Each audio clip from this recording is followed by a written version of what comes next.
اب سنیے، کہتے ہیں غلام احمد قادیانی جسمانی اور ذہنی مریض اور افیون اور شراب کے عادی.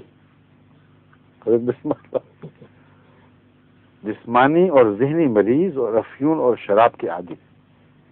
مرزا غلام احمد صاحب قادیانی کو کم عمری ہی سے 2 بیماریاں لگ گئی تھیں، ایک ذیابیطس کی اور دوسری دوران سر کی، درد و دوران سر کی بیماری. دونوں بیماریاں عمر کے بڑھنے کے ساتھ ساتھ شدید ہوتی چلی گئیں، اور درد دوران سر آخر میں مرق کی مرض، آگے بریکٹ میں لکھا ہے مرگی کی بیماری. یہاں میں آپ کو درد بتاؤں گا اس شخص کا. بڑے بدبخت لوگ ہیں، بڑے جھوٹے لوگ ہیں. بریکٹ میں مرگی کی بیماری لکھی ہے، کیوں لکھی ہے میں اب یہ سمجھاؤں گا آگے. آخر میں مرق کی بیماری، مراق کا مرق بنایا ہوا ہے نا،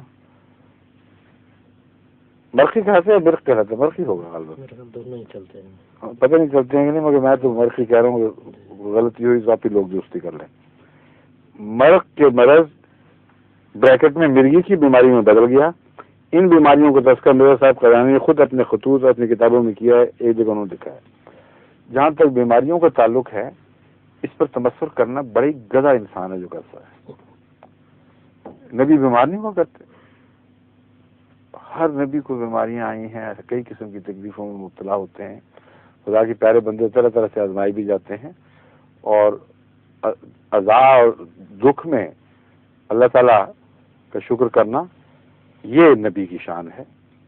ایک عام آدمی بیمار ہوتا ہے تو وہ مایوس ہو جاتا ہے، بعض دفعہ تقدیر سے شکوے شروع کر دیتا ہے، بعض دفعہ اس کی بدخلقی کی وجہ سے اور کئی قسم کی روحانی بیماریوں میں مبتلا ہو جاتا ہے، کام سے رہ جاتا ہے، فرائض ادا نہیں کر سکتا.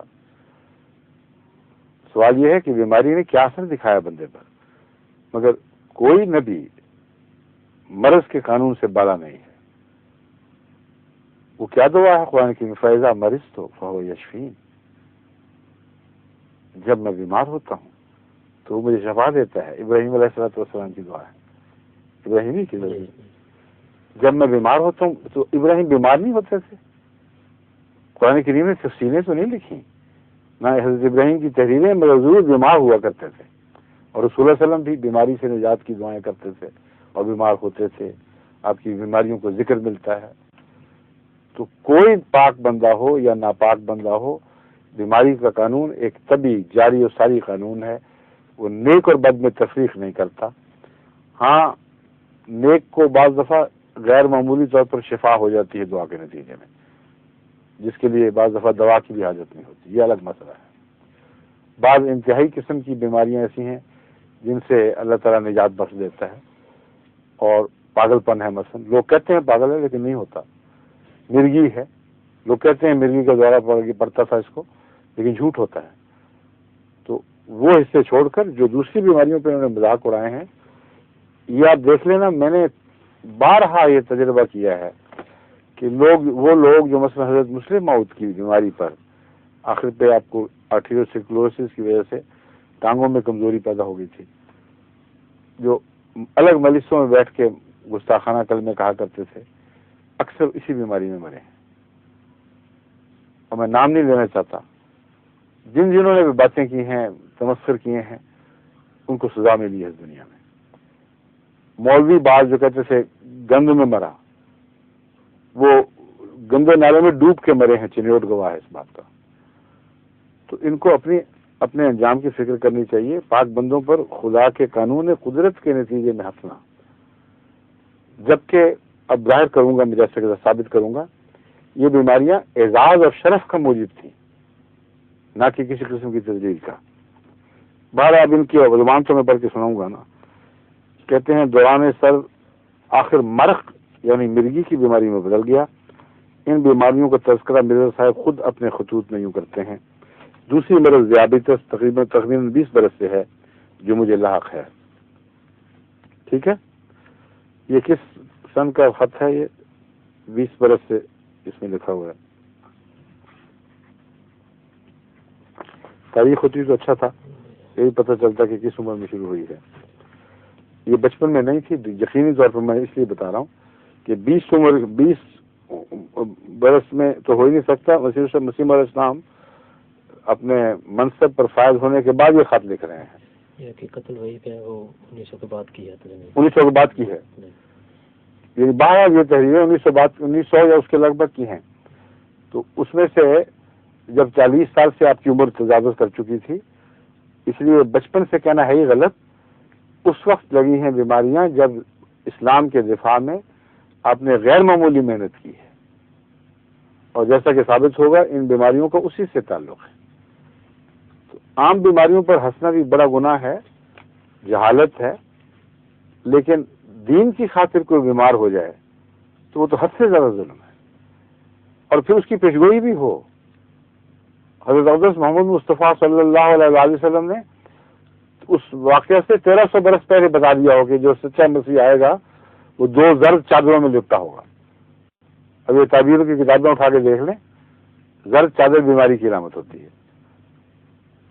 ایک اوپر کی بیماری، ایک نیچے کی. مسیح علیہ السلام اسی ذکر میں خود تفصیل سے بیان کرتے ہیں، اور اس میں نہ شرم کا کوئی موقع تھا بلکہ اعزاز کی بات تھی. اس لیے آپ نے بے تکلفی سے سب کچھ بتایا ہے. مجھے لا کے اب اور ابھی تک 20 دفعہ کے قریب روز پیشاب آتا ہے، اور امتحان سے بول میں شکر پائی گئی. ذیابیطس کی پہلے تو ایک ذیابیطس ہوا کرتی تھی مسیح علیہ السلام کو، جو ذیابیطس انسیپیڈس کہلاتی ہے، جس کا مطلب ہے کہ شوگر نہیں ہوتی مگر اعصابی تناؤ کی وجہ سے، دماغی کاموں کی وجہ سے بار بار پیشاب آتا ہے. کئی دفعہ مجھے بھی ایسا واقعہ ہوا ہے جن دنوں میں دورے کیا کرتا تھا وقت جدید کے. نارملی مجھے سارا دن میں کوئی ضرورت نہیں پڑتی تھی، لیکن جب ایک دماغی کام کرتا تھا، کتابیں وغیرہ یا مضامین لکھنا یا تحقیق کرنا، تو بغیر ساری رات چکر لگانے پڑتے تھے. اس میں کون سی حیا کی بات ہے؟ ایک طبی بات ہے، اور یہ قابل تعریف ہے. اگر نیک کام میں یہ بیماری لگے تو اچھی بات ہے، اگر بدیوں میں مبتلا ہو کر لگے تو وہ اور بات ہے. بیماری تو بیماری رہے گی. کہتے ہیں مرگی کی بیماری،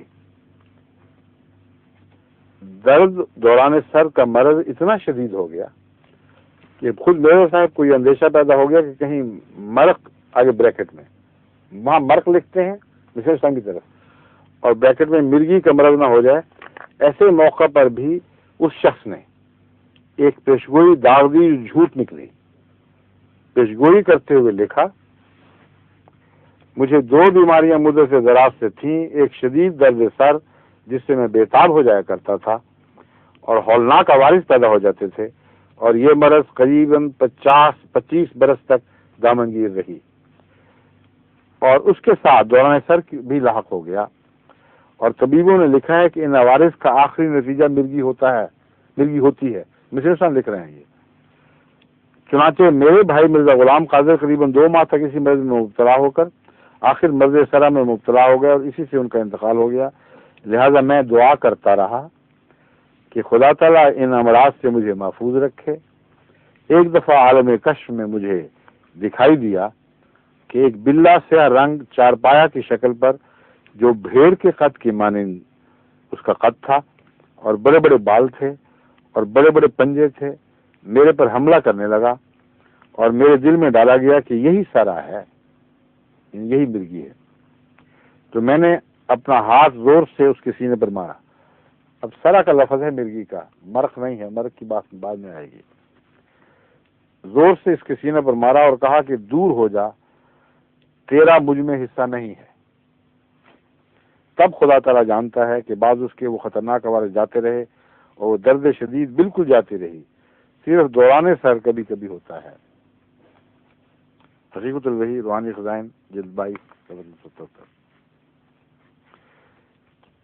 فرماتے ہیں مجھے 2 بیماریاں مدت دراز سے تھیں. ایک شدید درد سر جس سے میں نہایت بےتاب ہو جاتا تھا اور ہولناک عوارض پیدا ہو جاتے تھے، اور یہ مرض قریباً 25 برس تک دامنگیر رہی، اور اس کے ساتھ دوران سر بھی لاحق ہو گیا. اور طبیبوں نے لکھا ہے ان عوارض کا آخری نتیجہ مرگی ہوتی ہے. یہ تو پھر دوبارہ وہی حوالہ ہے، وہ دکھاؤ نا جو اصل تو وہ ہے.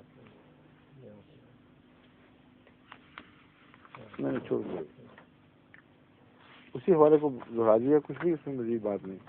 اس بعث اللہ تعالی مسیح، ہاں پیشگوئی کی طرف اصل میں اشارہ کرنا تھا، جو مسلم کتاب الفتن باب ذکر الدجال و صفت ہی میں لکھا ہوا ہے. اس بعث اللہ تعالی المسیح ابن مریم فینزل عند المنارۃ البیضاء شرقیہ دمشق بین محظوظتین. اللہ تعالیٰ مسیح مریم کو مبعوث فرمائے گا جو دمشق کے مشرقی سفید مینارے کے پاس دو زرد رنگ کی چادریں پہنے دو فرشتوں کے بازوؤں پر ہاتھ رکھے نازل ہوگا.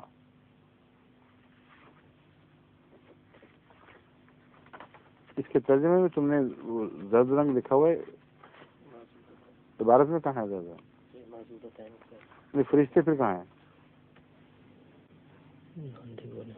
موجودتین سے میں بھی یہ سمجھا تھا وہ ہے، لیکن بعد میں فرشتے لکھ دیے تو میں نے کہا یہ شاید عبارت رہ گئی ہے. مسلم کتاب الفتن میں ہے عبارت، یہ دیکھ لیں.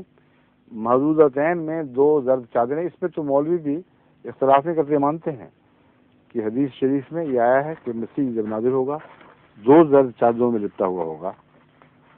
آگے کہتا ہے حقیقت یہ ہے کہ مرزا صاحب کو مرگی کا مرض، مرگی آگے مرخ بریکٹ میں، پہلے مرخ لکھا تھا بریکٹ میں مرگی کر دی تھی، اب مرگی بریکٹ میں مرخ کا مرض ہو گیا اور یہ دن بدن شدید ہوتا گیا. مرزا صاحب کے ماننے والے اس مرض کا اعتراف کرتے ہیں، البتہ توجیہ یہ کرتے ہیں کہ یہ دماغی محنت کا نتیجہ تھا. قادیانیوں کے 1926 کے ایک رسالہ میں یہ توجیہ کی گئی. مرخ کا مرض حضرت مرزا صاحب کو مروسی نہ تھا، یہاں مرخ لفظ آ گیا. اس کا مرگی بدبخت نے خود بنایا ہوا ترجمہ. یہ خارجی اثرات کے متحد پیدا ہوا تھا اور اس کا باعث سخت دماغی محنت، تفکرات، غم اور سوء ہضم تھا، جس کا نتیجہ دماغی ذوف تھا اور جس کا اظہار مرق اور دیگر ذوف کی علامات مثلا دوران سر سے ہوتا تھا. مرق سے مراد یہ ہے کہ جب مثلا معدے میں تکلیف ہو، بعض زہریلے مادے نکلتے ہیں تو اس سے بعض دفعہ برین فیگ ہو جاتا ہے، انگریزی میں اس کو برین فیگ کہتے ہیں. بعض دفعہ ہائپوکونڈریسس ہو جاتا ہے، یعنی ایک مرض، ایک انسان کو یہ خیال ہوتا ہے کہ شاید یہ مرض نہ ہو گیا ہو، یہ مرض نہ ہو گیا ہو، اور اپنی ذات کی اور اپنی صحت کے متعلق انسان کو وہم آنے لگتے ہیں. اس کا نام مراق ہے، اور اس کو مرگی کہنا یہ خالص سراسر جھوٹ ہے. تبھی یہ ہر دفعہ کبھی یہ مرگی باہر لکھتا ہے بریکٹ میں مرق کر دیتا ہے، کبھی مرق باہر لکھتا ہے اور مرگی بیچ بریکٹ میں کر دیتا ہے، اور یہ ثابت کر رہا ہے کہ مرزا صاحب نے تسلیم کر لیا تھا کہ ہو گئی. آگے میں آپ کو بتاتا ہوں اصل حوالہ جو ہے 26 کا، وہ دیکھیے وہاں کیا لکھا ہوا ہے.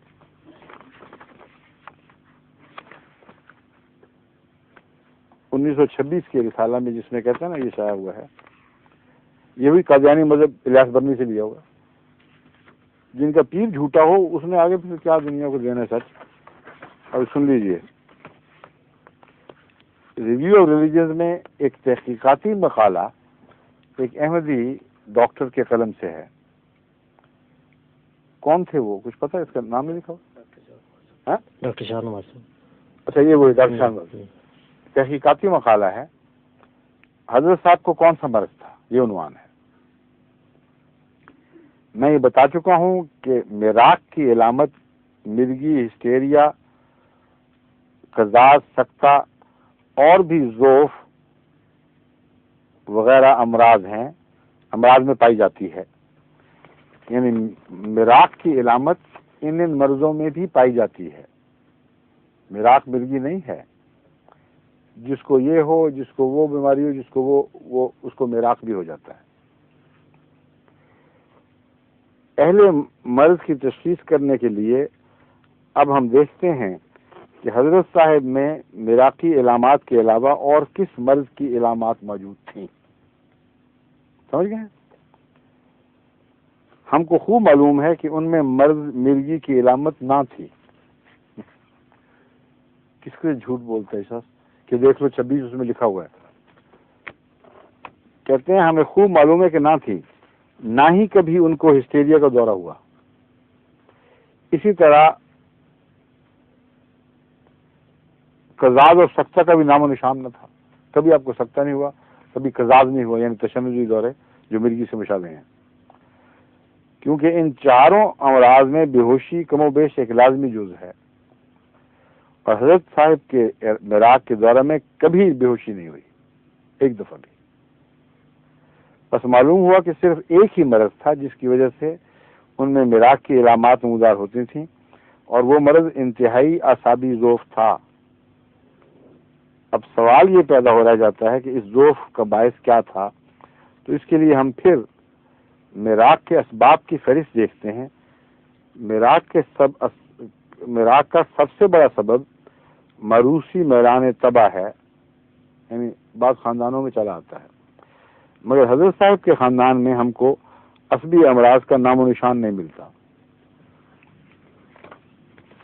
اس کے بعد مثالیں دی ہیں، پھر آخر پر لکھتے ہیں خاندان کے افراد کی مثالیں دی ہیں، ان میں فوت ہوئے، اچھے بڑے ٹھیک ٹھاک تھے، یعنی ذہنی طور پر کوئی تکلیف نہیں تھی۔ پھر کہتے ہیں دوسرے دو طرح سے یہ معراج ہوا کرتا ہے۔ اول کثرت دماغی محنت ہوگا، دماغی محنت کی کثرت مراد ہے، اور تفکرات، قوم کا غم اور اس کی اصلاح کی فکر۔ دوسرے غذا کی بے قاعدگی کی وجہ سے سوء ہضم اور اسہال کی شکایات۔ یہ وجوہات ہیں جو معراج پیدا کرتے ہیں۔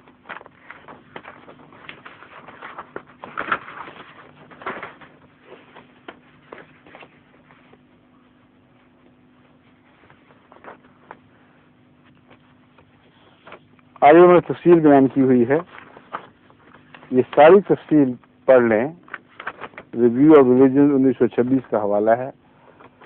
اشارتاً یا کنایتاً بھی اس جگہ حضرت مسیح موعود علیہ السلام کے متعلق نعوذ باللہ من ذالک مرگی کے مرض کو تسلیم نہیں کیا گیا۔ مرق یا مراق لفظ جو استعمال ہوا ہے اس کا استعمال کر کے مرگی کی نفی موجود ہے۔ اس ظالم شخص نے مراق کو تسلیم کرنے کے نتیجے میں مرگی بنانا تھا، تو بریکٹ میں اس کا نام مرگی رکھ دیا کہ دو آمد و ناس سمجھے کہ ایک ہی چیز کے دو نام ہیں۔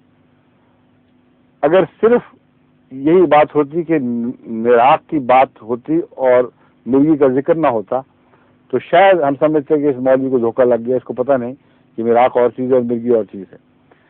مگر یہاں مرگی کی نفی موجود ہے، اور بڑی قطعی طور پر ایک ڈاکٹر کے قلم سے بتا رہا ہے کہ بے ہوشی کبھی نہیں ہوئی، ایک بھی واقعہ نہیں مسیح موعود علیہ السلام کا، ذوف ہوا ہے، ذوف دماغ، اسی کا نام مراق ہے، اور وہ ہونا ہی تھا جس کو دوران سر ہو، جس کو پیشاب کی اتنی تکلیف ہو، جس کا خدمت دین کی خاطر رات بھر جاگنا اور پھر دن کو بھی محنت کرنا اور پھر کھانوں کے وقت بدل جانا، یہاں تک آتا ہے حضرت مسیح صلی اللہ علیہ وسلم خود لکھتے ہیں کہ مجھے تو خدمت دین کا ایسا جوش اللہ تعالیٰ نے دل میں پیدا کیا، اور خاص طور پر عیسائیت کے خلاف کہ انہوں نے خدا کا بیٹا بنایا ہوا تھا، مجھے بچپن ہی سے ایک ایسی تحریک دل میں اٹھی ہے کہ جب میں ان بازی فنڈر وغیرہ اس قسم کے ظالموں جو اس زمانے کے سلمان رشدی کی قسم تھے ان کی تحریریں پڑھتا تھا تو میرا دل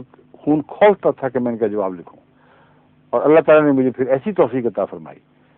فرماتے ہیں بعض دفعہ ساری رات ایک طرف پیشاب کی بیماری جو رات کو جاگنے سے اور بڑھتی جاتی ہے، بعض دفعہ فرماتے ہیں کہ ایک 100 مرتبہ بھی مجھے جانا پڑے 24 گھنٹے میں، لیکن میں اپنے کام سے باز نہیں آیا۔ کھانے کے متعلق فرماتے ہیں کہ مجھے کھانا بعض دفعہ پیش کیا جاتا تھا اور میں کھاتا تھا، مجھے کچھ پتہ ہی نہیں ہوتا تھا کہ میں کھا کیا رہا ہوں، یہ کس چیز کی لقمے ہیں، کیا مزہ ہے، اور ذہن گھومتا تھا ان اعتراضات میں اور ان کے جواب دینے میں۔ یہ حقیقت ہے، اور ان بدبختوں کو کوئی حیا نہیں کہ اسلام کے دفاع میں ایک آدمی اپنی جان ہلکان کر رہا ہے اور اس کے نتیجے میں بیمار ہوا ہے، اور یہ بیٹھے ٹھٹھے کر رہے ہیں، تمسخر ہو رہے ہیں، اور وہ بیماریاں وہ جو خدا کے رسول نے صلی اللہ علیہ وسلم نے پہلے سے بتا دی تھی، اور ان کا تعلق خدمت دین سے ہے، اور سرا کا نام و نشان بھی اس میں نہیں ہے. یہ وہ بدبخت جھوٹ ہے ان کا، اور اس طرح یہ جھوٹ بناتے ہیں. حوالہ دے دیا ہے 1926 کا رسالہ دیکھ لیں. ہوا یہ کہ جب اس نے کہا نا 1926 کا رسالہ دیکھ لیں، مجھے تو میں جانتا ہوں، گھر کا آدمی ہوں، مجھے پتا ہے کہ اشارتاً یا کنایتاً بھی مسیح علیہ السلام کے متعلق کبھی بے ہوشی کا ذکر نہیں ملتا یا نعوذ باللہ من ذالک مرگی کا ذکر نہیں ملتا. میں نے ان سے کہا حاجی علی سے کہ اصل رواؤ فوراً ربوہ لکھو، پرانا نکالیں اور وہ پوری عبارت مجھے دکھائیں. وہ جو پڑھی ہے تو یہ پتہ چلا کہ وہاں اقرار نہیں بلکہ قطعی انکار اور طبی حوالوں سے انکار ہے، علامتیں ظاہر کر کے انکار کیا گیا. لیکن جہاں تک ان بدبختوں کا تعلق ہے، ان کو یہ پتہ نہیں کہ ہیں کس کے نقش قدم پر. حضرت صلی اللہ علیہ وسلم پر مرغی کا الزام لگانے والے موجود ہیں، اور ان بدبختوں کا جواب بھی احمدیوں کو لکھنے کی توفیق ملی ہے، ان کو نہیں ملی. ہم کس رشدی سے لڑیں؟ اب رسول اللہ علیہ وسلم کے خلاف جو رشدی ہیں ان سے بھی لڑنا پڑتا ہے. مسیح علیہ السلام کے خلاف آپ بھی آپ کے نائب و خلیفہ تھے، آپ کے لیے مقابل پر بھی رشدی اٹھنا ہی چاہیے تھے، مجبوری ہے، ان سے بھی ہمیں لڑنا پڑتا ہے. اب دیکھیں ایپیلیپسی کا کانسیپٹ کہاں سے آیا ہے. سب سے پہلے حضرت اقدس محمد رسول اللہ پر ایپیلیپسی کا الزام لگانے والا شخص ایک بیزنٹائن ہسٹورین تھیوفینس تھا. تھیوفینیز اس کا تلفظ ہوگا. بیزنٹائن ہسٹورین تھیوفینیز جو 817 AD میں مرا ہے، یعنی حضرت صلی اللہ علیہ وسلم سے یہ تقریباً 250 سال کے لگ بھگ بعد میں یہ مرا ہے. پہلے پیدا ہو گیا 100 سال کے بعد شاید پیدا ہوا ہو. یہ شخص، یہ بدبخت انسان پہلا ہے جس نے حضرت اقدس محمد رسول اللہ پر مرغی کا الزام لگایا ہے، اور پھر کہتا ہے کہ حضرت جیسے میں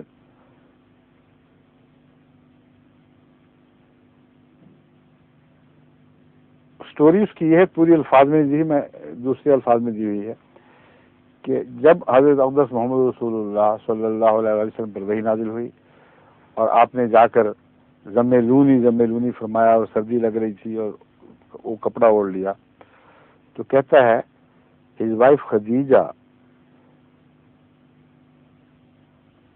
of his experience at Hira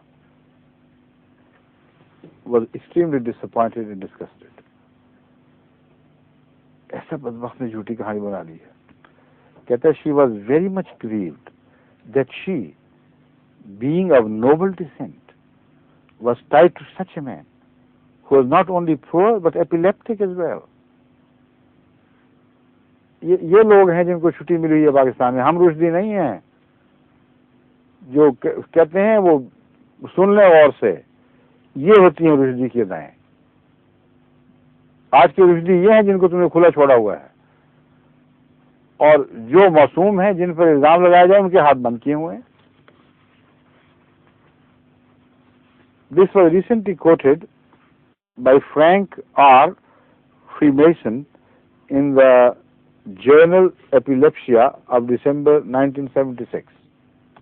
یہ ایسے خبیث لوگ ہیں کہ ابھی تک وہ پرانا حوالہ لے کے گویا ثابت شدہ حقیقت ہے، تسلیم ہو گیا تاریخ سے کہ فلاں نے اس زمانے میں لکھا تھا، اور یہ بات تسلیم کر لی ہے کہ حضرت خدیجہ نعوذ باللہ من ذالک روتی تھیں کہ لو جی ایک تو غریب اوپر سے مرغی کا دورہ. اور کہتے ہیں کہ یہ تاریخ حقیقت ہے. جب یہ مضمون لکھا تو ڈاکٹر ساجد مرحوم امریکہ کے جو احمدی نرو اسپیشلسٹ ہیں، انہوں نے اس پر بڑا مضبوط دفاع کیا، بڑے زور کے ساتھ حملہ کیا ان پر جوابی، اور بتایا ہے کہ تم لوگ کیا کہتے ہو. اس میں میں آپ کو بتاؤں کہ ایک شخص مونٹگومری واٹ ہے جس نے یہ کوٹ کیا ہے لیکن ساتھ اس کی تردید بھی کی ہے. کہاں ہے وہ؟ نکالو ذرا، آخر پر ہوگا اس سے پہلے.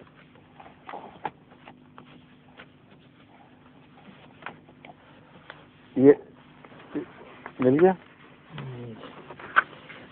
اس میں بھی ایک عجیب بات پائی جاتی ہے جو میں مستشرقین کے تعلق میں آپ پر ظاہر کرنا چاہتا ہوں. یہ انکار بھی جب کرتے ہیں تو پیچھے تھوڑا سا ایک شک کا پہلو آخر پہ پھر ڈال جاتے ہیں. مونٹگومری واٹ نے اس الزام کا ذکر کیا اور ذکر کے ساتھ اس کا انکار بھی کیا. Opponents of Islam have often asserted that Muhammad had epilepsy and that therefore his religious experience had no validity. کہ محمد رسول اللہ کے دشمن اکثر یہ زور کے ساتھ یہ بات بیان کرتے ہیں کہ ان کو ایپیلیپسی تھی، اس لیے ان کا جو مذہبی تجربہ ہے اس کی کوئی یا مشاہدہ اس کی کوئی حیثیت باقی نہیں رہ جاتی. As a matter of fact, the symptoms described are not identical with those of epilepsy. اب یہ دیکھیں نا، انکار کر رہا ہے، اپنی طرف سے شرافت کو دکھا رہا ہے کہ آئیڈینٹیکل نہیں ہے، کافی ملتی جلتی ہوں گی لیکن آئیڈینٹیکل نہیں ہے. Since that disease leads to physical and mental degeneration, یہ شرافت کی بات کرتا ہے. یہاں کہتا ہے کہ مینٹل ڈیجنریشن جو ہے محمد رسول اللہ میں نظر نہیں آتی. اور اس کے ساتھ آخر پر پھر کہتا ہے کہ بٹ ایون if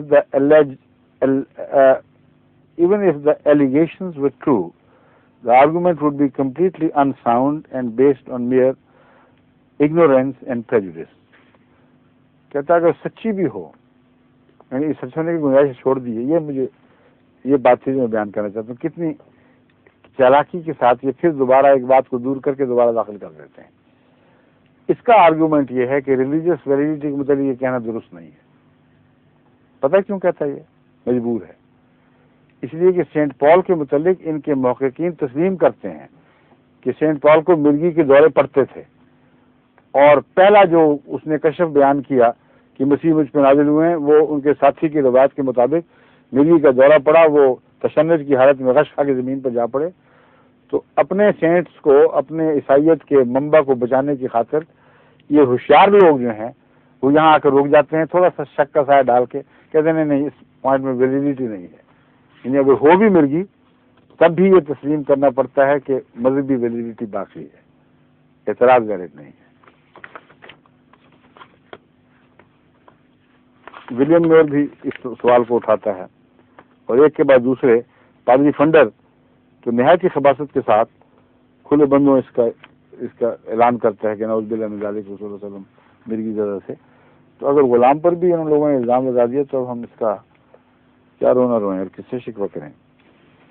ذیابطس کے علاوہ مرزا صاحب کو دستوں کی یعنی اسہال کی بیماری بھی تھی. حضرت مسیح علیہ السلام فرماتے ہیں مجھے اسہال کی بیماری ہے اور ہر روز بعض دفعہ کئی دفعہ عیادت کے لیے جانا پڑتا ہے، مگر جس وقت بھی حاجت ہوتی ہے تو مجھے افسوس ہوتا ہے کہ ابھی کیوں حاجت ہوئی. پتہ کیوں؟ حاجت کی پرواہ نہیں، دین کے کام میں مصروف ہیں، اٹھ کر کام چھوڑنا پڑتا ہے، تسلسل ٹوٹتا ہے، بار بار جانا پڑتا ہے. جو شخص دن رات خدمت دین میں مصروف ہو، محو ہو، یہ اس کو تکلیف ہو تو اس کے متعلق یہ تمسخر اور یہ بے حیائی کی باتیں ان مولویوں کو زیب دیتی ہیں. امام احمد بن حنبل کا پتہ کس طرح وفات ہوئی تھی؟ امام احمد بن حنبل بھی کام میں جاگا کرتے تھے مگر 7 کھجور پڑے ہوئے تھے اور اتنے کھائے کہ پتہ ہی نہیں لگا کہ کتنا کھا گیا ہوں. اس کے نتیجے میں اسہال ہوئے اور پھر وفات ہو گئی. تو یہ بدبخت جو ہنستے ہیں مسیح علیہ السلام پر کہ عیسائی اسہال سے فوت ہوئے، کوئی نیک بندہ خدا کا ایسا فوت نہیں ہوا کرتا، امام احمد بن حنبل کو کیا مانتے ہیں؟ ارے میرے صاحب کو تو زیادہ کھا کے نہیں لگے تھے.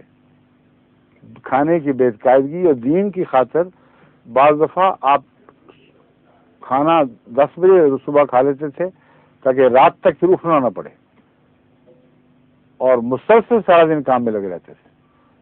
کبھی اتنا لیٹ کہ 2-3 بجے تک کھانا ہی نہیں کھایا، صبح سے بھوکے بیٹھے ہیں. ایسے شخص جس کو بے قاعدگی ہو اس کو تکلیف ہو جاتی ہے، اور اس تکلیف کو تمسخر کا نشانہ بنانا یہ سوائے جہالت اور بد اخلاقی کی اور کوئی بات نہیں ہے. یہ ان کو زیب دیتی ہے. خدا کے انبیاء کی مثال میں نے دے دی ہے، پہلے بھی حضرت ایوب کی مثال دی ہے، حضرت ابراہیم تسلیم کرتے ہیں وَإِذَا مَرِضْتُ فَهُوَ يَشْفِينِ. حضرت ایوب کا جو حال ہوا تھا وہ سب بہتر جانتے ہیں. رسول اللہ علیہ وسلم بیمار ہوا کرتے تھے. اور جہاں تک ذہن پر اثر یادداشت کا تعلق ہے، ان لوگوں نے بخاری کا مطالعہ ہی نہیں کبھی کیا، اور اپنی بدبختی میں یہ باتیں روایتیں مان جاتے ہیں کہ نعوذ باللہ آپ پر جادو ہو گیا تھا. حالانکہ جماعت احمد یہ ہے جس نے اس مسلک کو پیش کیا اور ثابت کیا ہے کہ رسول اللہ صلی اللہ علیہ وسلم کو جادو ہرگز نہیں ہوا، نہ ہو سکتا تھا. دشمن آپ کو مسحور کہتا تھا، خدا اس کا انکار کر رہا ہے. ہو کیسے سکتا ہے کہ قرآن کریم انکار کر رہا ہو اور دشمن سچا نکلے؟ ہم یہ کہتے ہیں کہ وہ دشمن نے اپنی طرف سے جادو کیا تھا، لیکن بیماری ہوئی ہے پیٹ کی تکلیف کی وجہ سے. اور وہ سارے ڈاکٹر مانتے ہیں کہ ہو جاتی ہے، یادداشت میں فرق پڑ جاتا ہے. بعض دفعہ میں بھی بہت زیادہ جب کام کروں تو نمازوں میں بھی یہ یاد نہیں رہتا رکعت کون سی ہے، اور دوسرے کاموں میں بھی بہت ذہول ہو جاتا ہے. لیکن مجھے پتا ہے کہ نیک کاموں کی وجہ سے، کوئی بدیوں کی وجہ سے نہیں، اللہ کا فضل ہے اور کام چل رہے ہیں ٹھیک. تو یہ جو مولوی ہیں یہ ان کو بالکل بھول جاتا ہے کہ اگر یہ حملے ایسے بےہودہ کریں گے تو حضرت اقدس محمد رسول اللہ کی گستاخی کریں گے. کیونکہ آپ کو جب زہر ملا اور زہر والا کھانا پہ ایک یہودی نے پیش کیا تھا، اس کے بعد آپ بہت زیادہ بھولنے لگ گئے تھے. اتنا بعض دفعہ بھول جاتے تھے کہ آپ کو وہم بھی ہوا کہ کہیں جادو نہ ہو گیا ہو. اس قسم کے توہمات جب ہوتے ہیں انسان کو، انسان کہہ دیتا ہے کہ کہیں جادو نہ ہو گیا ہو. مگر خدا کے رسول اس قسم کی بیماریوں کے اثر سے مستثنا نہیں ہوا کرتے. لیکن اللہ نے گویا میں دکھا دیا. اللہ نے فرمایا کہ دیکھو، اول تو کل جب پڑھ کے پھونکتے رہے تو مرض اسی سے اللہ کے فضل سے ٹھیک ہو گیا. اور پھر دکھایا کہ یہ دشمن کیا کرتا ہے. ایک کنویں میں گئے، وہاں دکھایا کہ یہ دیکھو یہاں انہوں نے اپنی طرف سے جنتر منتر پھینکا ہوا تھا اور یہ کہتے تھے کہ ہم جادو کر رہے ہیں. اب خدا کا کشفن یا الہامن بتا دینا کہ وہ کون سی جگہ تھی، اس نے ان کو جھوٹا کر دیا کہ تمہاری جادو کی کیا حیثیت ہے. اللہ تعالیٰ ان کا حفاظت کرنے والا اور نگران ہے اور تمہارے گند کھولنے والا ہے. تو ذہنی کمزوریاں بھی ہو جاتی ہیں اگر خدمت دین کی وجہ سے ہوں یا دین کی دشمنی کی وجہ سے دشمن نے ایسی کارستانی کی ہو، ایسا ظلم کیا ہو کہ جس کے نتیجے میں بیماری ہو جائے. تو یہ کوئی ہنسنے اور مذاق کا محل نہیں ہے، بلکہ محض جاہل اور عقل سے کورے لوگ ایسی حرکت کر سکتے ہیں. پھر کہتے ہیں سر میں شدید درد اور چکر کی بیماری بھی بڑی شدید تھی. اس کا اظہار غلام احمد نے اپنے 5 فروری 1891 کے خط میں کیا ہے. 5 فروری 1891 کے خط میں. حالت صحت حفاظت کی بدستور ہے. کبھی غلبہ دوران سر اس قدر ہو جاتا ہے کہ مرض کی جنبش شدید کا اندیشہ ہوتا ہے. کبھی یہ دوران کم ہوتا ہے لیکن کوئی وقت دوران سر سے خالی نہیں گزرتا. ان کو چکر آئیں سے اس طرح کی تکلیف ہو تو کوئی خدمت دین کر کے دکھائیں. حضرت مسیح موعود علیہ السلام نے اس حالت میں 100 سے زائد کتابیں لکھی ہیں اور اسلام کے دفاع میں وہ کچھ کہا ہے کہ اس زمانے کے مولوی اعتراف حق کرنے پر مجبور ہو گئے. ایسا عظیم اسلام کا دفاع کرنے والا پہلے پیدا نہیں ہوا. کہتے ہیں مراقی تھا، دماغی حالت کمزور تھی، جنون کسی کیفیت تھی، مرگی کا مریض، شراب کا عادی، افیون کا عادی. یہ ہے جس کو خدا نے اس زمانے کے لیے چنا. ان ساری باتوں کے بعد جو اس نے کام کر دکھائے وہ تو دیکھو. کہتے ہیں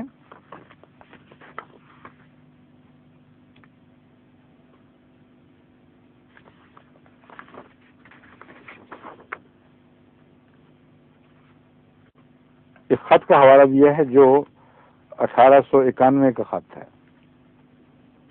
اکثر بیٹھے بیٹھے رینگن ہو جاتی ہے، زمین پر قدم اچھی طرح نہیں جمتا. یہ تکلیفیں پتہ کب سے تھیں؟ جب آپ کی پہلی کتاب شائع ہوئی ہے ابراہیم احمدیہ کے بعد، فتح اسلام. اس کتاب وہ آغاز کی کتاب ہے، چھوٹی سی. یہ اس واقعہ کے 1-2 سال کے اندر بھی لکھی گئی ہے. یہ واقعہ 2 سال کے بعد کا ہے. تمہیں یاد ہے فتح اسلام کے حوالہ اسی زمانے کی ہے. یہ سوال یہ ہے کہ ان حالات کے باوجود سارا لٹریچر جو اسلام کے دفاع میں اور عظیم الشان روحانی معارف پر مبنی لٹریچر ہے، جس میں اسلامی اصول کی فراسی کتاب بھی شامل ہے، یہ اس کے بعد ساتھ لکھیں سب کچھ. عقل دنگ رہ جاتی ہے کہ ایک ایسا شخص جو ایسی تکلیفوں میں مبتلا ہو، اس نے اپنی جان کو کس عذاب میں ڈالا ہوگا کہ دین کی خاطر اپنے اوپر ہر زندگی کی لذت حرام کر دی، ہر آرام حرام کر دیا.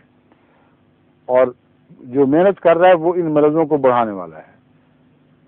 خوراک کی بے قاعدگی پیٹ کو تکلیف کرتی دیتی ہے. رات بھر جاگنا اور کتابیں لکھنا یا مطالعے کرنا یہ دماغ کی تکلیف کو بڑھاتا ہے اور پیشاب کی تکلیف کو بڑھاتا ہے. تو اس کے بعد جو کارنامے کر دکھائے ان کا یہ نتیجہ نکالنا کہ نعوذ باللہ من ذالک، ایک تو بدبخت ایسا ہے جو ادھر کیا نام ہے اس کا ڈاکٹر بنا ہوا ہے، ہاں فجیرہ کا، اس نے اس کے باپ نے مل کے ایک بکواس لکھی ہے. کہتا ہے کہ دیکھو مرزا صاحب کے متعلق کہ وہ تو فاصل العقل انسان تھا، اور ہم ثابت کرتے ہیں کہ ان کو کوئی کسی قسم کی عقل نہیں تھی. اب میں آپ کو بتاؤں کہ ان بدبختوں نے یہ نتیجہ نکالا ہے. حضرت مسیح علیہ الصلوۃ والسلام کے قریب کے زمانے میں آپ کو دیکھنے والے، آپ کی تحریر پڑھنے والے وہ لوگ جو صاحب علم و عرفان تھے، ان کی تو حیثیت ہی کوئی نہیں. یہ تو 2 کوڑی کی انسان نہیں ہے. مرزا حیرت دہلوی اخبار کرزن کے ایڈیٹر، حافظ نور محمد نقشبندی، ابوالکلام آزاد، یہ تو ان کی پاؤں کی ٹھوکر بھی نہیں ہے. یہ دو پیسے ہاتھ آ گئے ہیں تو چیٹھے لکھ کے بکواس احمدیوں کو بھیج رہے ہیں. ساری دنیا میں اپنے پیسے ضائع کر رہے ہیں. ہر احمدی اس کو اٹھا کے ربی کی ٹوکری میں پھینک دیتا ہے. اور ایک مرتد جن کو حوالے دیے جا رہا ہے، خط بھیج رہے، سمجھتے ہیں کہ ہم نے عظیم الشان خدمت کی، پیسے لے رہے ہیں کہیں اور سے، وہ ہمیں پتہ کہاں سے لیتے ہیں. اور ساری عمر رو کے لکھ کے گند اچھال کے مر گئے یا مر جائیں گے. کوئی احمدی ان کی وجہ سے احمد رائے حق سے نہیں بھٹکتا، بلکہ یہ پڑھ کر اور ان کے ایمان مضبوط ہوتے ہیں. اس لیے وہ جانتے ہیں، جب وہ یہ لکھتے ہیں کہ دیکھو وہ فاصل العقل تھا، اس کو کوئی عقل کی بات کہنی ہے، لکھنے کی اس کا سلیقہ ہی نہیں تھا. تو وہ جانتے ہیں، مسیح موعود اسلام کی تحریریں پڑھتے ہیں، وہ جانتے ہیں کہ اس زمانے کے علماء نے آپ کے متعلق کیا کہا. میں چند حوالے صرف پڑھ دوں، وقت ختم ہو رہا ہے. گزٹ 1 جون 1908 کو مرزا حیرت دہلوی لکھتے ہیں مسیح موعود اسلام کے متعلق، مرحوم کی وہ اعلیٰ خدمات جو اس نے آریوں اور عیسائیوں کے مقابلے میں اسلام کی ہیں وہ واقعی بہت ہی تعریف کی مستحق ہے. یہ اعلیٰ خدمات تھی جن کو یہ بدبخت اپنے رنگ میں، اپنے منحوس رنگ میں دیکھ رہے ہیں. اس نے مناظرہ کا بالکل رنگ ہی بدل دیا اور جدید لٹریچر کی بنیاد ہندوستان میں قائم کر دی. نام بحیثیت ایک مسلمان ہونے کے بلکہ ایک محقق ہونے کے ہم اس بات کا اعتراف کرتے ہیں. کہتا ہے میں اس لیے نہیں کہ میں مسلمان ہوں اور اس کی تائید کر رہا ہوں، مسلمان ہی سمجھتے تھے جو تائید کرتے تھے. مجھ پر کوئی یہ نہ الزام لگایا کہ وہ بھی میرا مسلمان بھائی ہے، اس وجہ سے میں تعریف کر رہا ہوں. میں محقق ہونے کے بحیثیت محقق ہونے کے ہم اس بات کا اعتراف کرتے ہیں کہ کسی بڑے سے بڑے عاریہ اور بڑے سے بڑے پادری کو یہ مجال نہ تھی کہ مرحوم کے مقابلے میں زبان کھول سکتا. جو بے نظیر کتابیں آریوں اور عیسائیوں کے مذاہب کی رد میں لکھی گئی ہیں اور جیسے زندان شکن جواب مخالفین اسلام کو دیے گئے، آج تک معقولیت سے ان کا جواب الجواب ہم نے تو نہیں دیکھا، سوائے اس کے کہ آریہ نہایت بد تہذیبی سے اسے یا پیشوایان اسلام یا اصول اسلام کو گالیاں دیں. اس کے قلم میں اس قدر قوت تھی، اس کے قلم میں اس قدر قوت تھی کہ آج سارے پنجاب بلکہ سارے ہند میں بھی اس قوت کا کوئی لکھنے والا نہیں.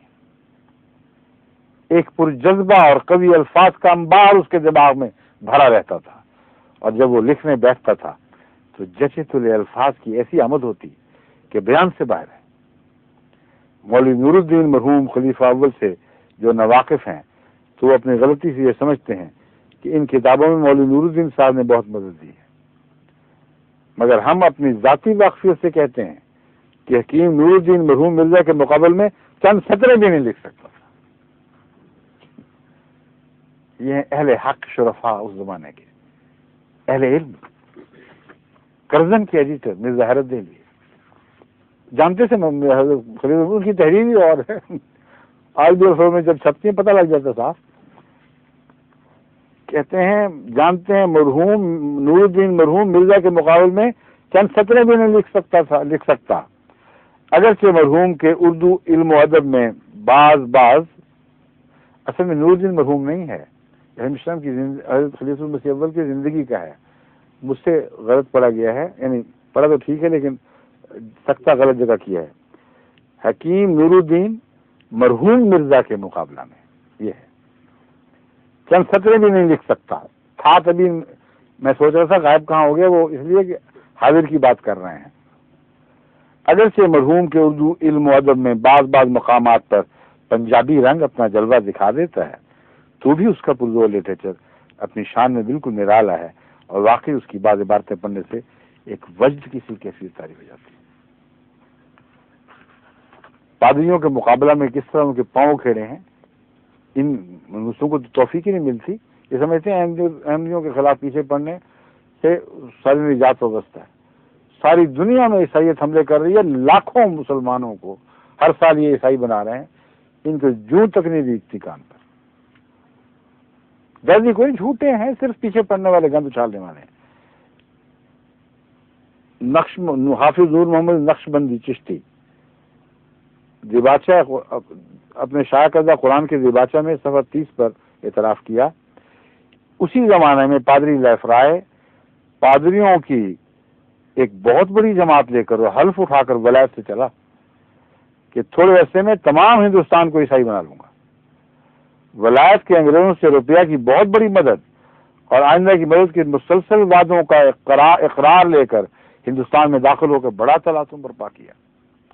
حضرت عیسیٰ کی آسمان پر بجسم خاکی زندہ موجود ہونے اور دوسرے انبیاء کے زمین میں مدفون ہونے کا حملہ عوام کے لیے اس کے خیال میں کارگر ہوا.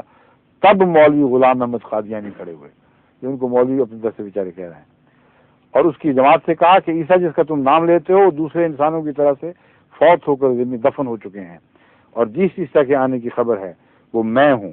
بس اگر تم سعادت مند ہو تو مجھ کو قبول کر لو. اس ترکیب سے اس نے لیف رائے کو اتنا تنگ کیا کہ اس کو پیچھا چھڑانا مشکل ہو گیا، اور اس ترکیب سے اس نے ہندوستان سے لے کر ولایت تک کے پادریوں کو شکست دے دی. ان کے مولوی صاحب ہیں ابوالکلام آزاد کا، دیکھیں قلم کیسا چلتا ہے. وہ شخص بہت بڑا شخص جس کا قلم سحر تھا، سیف تھا اور زبان جادو. وہ شخص جو دماغی عجائبات کا مجسمہ تھا، جس کی نظر فتنہ اور آواز حشر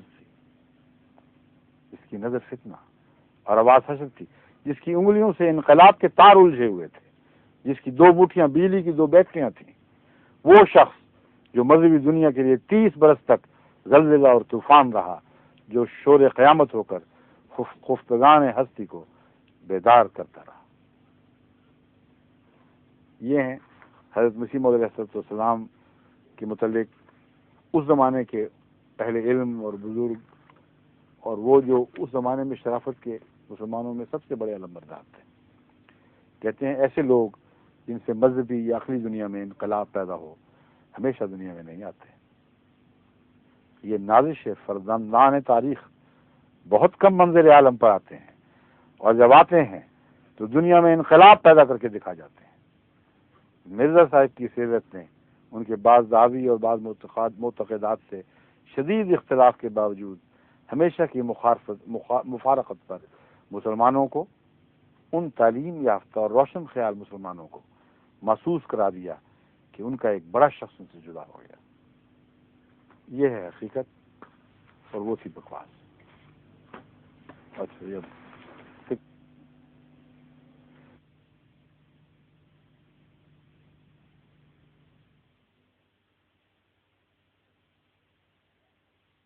ظہور